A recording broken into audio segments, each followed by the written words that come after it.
Welcome to Sweet Life Beat Life. We hope this video helps. You begin by creating a system restore point and backing up critical files. This protects you if an update misbehaves. Next, open Device Manager and note current driver versions. Write them down or take a screenshot so you can compare after changes. Then, go to the device maker's support page and download the matching Windows 7 driver files. Make sure the architecture, 32-bit or 64-bit, matches. Once done, place downloads in one folder so you can install methodically. You now install the drivers manually to retain control. Open Device Manager, find the device, right-click and choose Update Driver Software. Select Browse My Computer for driver software and point to your downloaded folder. Alternatively, run the manufacturer's setup. EXE as administrator, this can handle firmware and dependent drivers.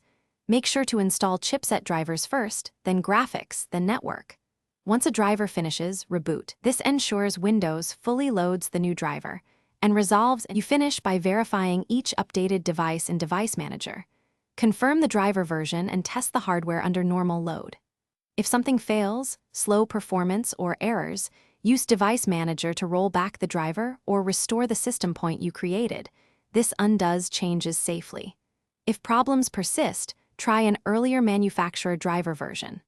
Finally, check Windows Update for optional driver packages, but make sure you install drivers only from trusted sources to avoid conflicts or malware. Thanks for watching. Consider subscribing if we helped you.